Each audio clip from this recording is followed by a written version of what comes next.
सब सूत प्रिय मोहि प्राण की नाई, राम देत नहीं बने गोसाई।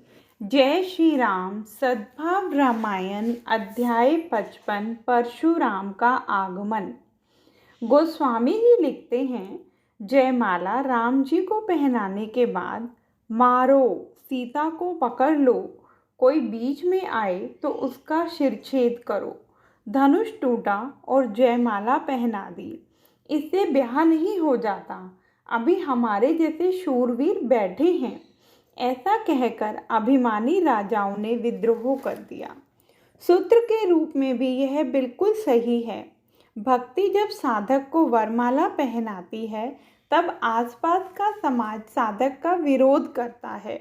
जीव जब भक्ति को पा जाए, संत को पा जाए, परमात्मा तक पहुंच जाए, तब आसपास का वर्ग उससे ईर्ष्या करता है। लोगों को यह स्वभाव है, ऊंचाई ना पकड़ सके तो बाद में साए को पकड़ते हैं। ऐसा सबका जीवन दर्शन है। लोग ऊंचाई को तो लांघ नहीं सकते। कारण यह है कि इतनी साधना उन लोगों से हो नहीं सकती, इतनी प्रगति कर नहीं सकते।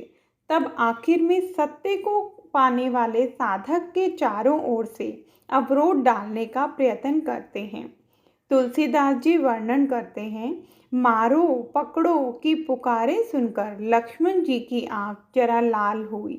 राजा लोग राम जी पर हमला करने तैयार हुए। यह बात लक्ष्मण जी को पसंद नहीं आई।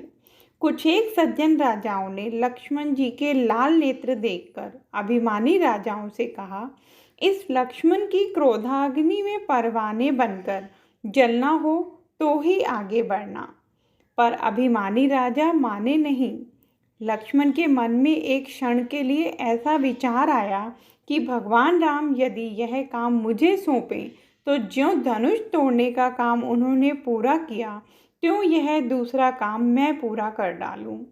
पर उन्हें हुआ नहीं, राम जी इन राजाओं को मार डालने का काम मुझे सौंपें तो भी यह काम मैं ना करूं, क्योंकि सीता जी के ब्याह के प्रसंग पर इन सब राजाओं की पत्नियों को विधवा करना यह इस उत्सव के प्रसंग के अनुरूप नहीं। इसलिए लक्ष्मण जी स्थिर बैठे रहे। राजाओं को आश्चर्य हुआ।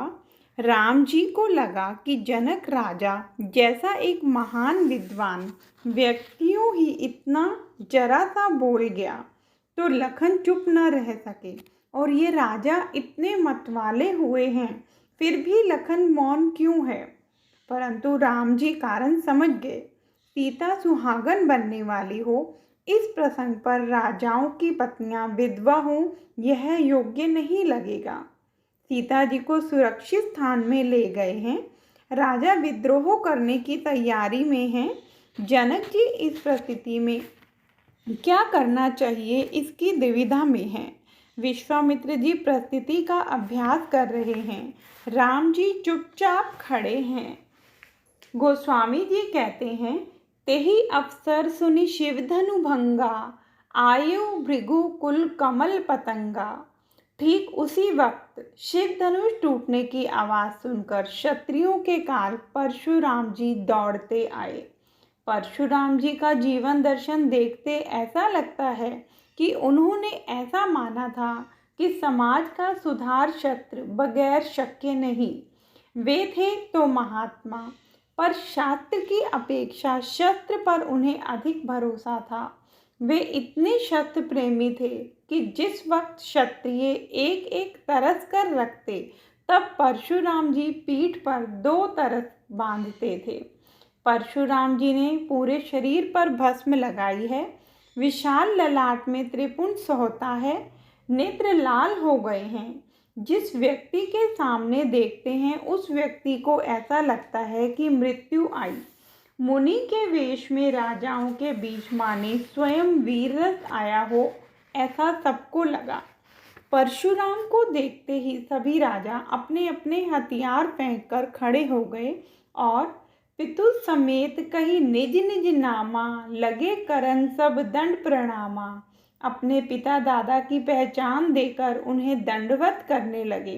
जनक जी ने आकर परशुराम जी को प्रणाम किया और सीता जी को बुलाकर प्रणाम करवाया। परशुराम जी ने जानकी को आशीर्वाद दिया। इसके बाद विश्वामित्र भी आकर उन्हें मिले। राम लक्ष्मण को बुलाकर उनके चरणों में वंदन करवाए। परशुराम जी ने उन्हें भी आशीर्वाद दिया। विश्वामित्र जी ने दोनों भाइयों का परिचय करवाया। परशुराम जी राम जी के सामने एकटक देखते रहे। इसके बाद चारों ओर नजर घुमाकर वे उग्र आवाज में बोले, जनक, इतनी सारी भीड़ क्यों है? जनक, तुझे पता नहीं कि परशुराम की स्वीकृत के बगैर भूमंडल पर क्षत्रियों को एकत्र नहीं कर सकते। किसको पूछकर तूने इतने सारे क्षत्रिय एकत्र किए हैं? मैं क्षत्रियों का काल हूँ, इसका तुझे पता नहीं। जय श्री राम।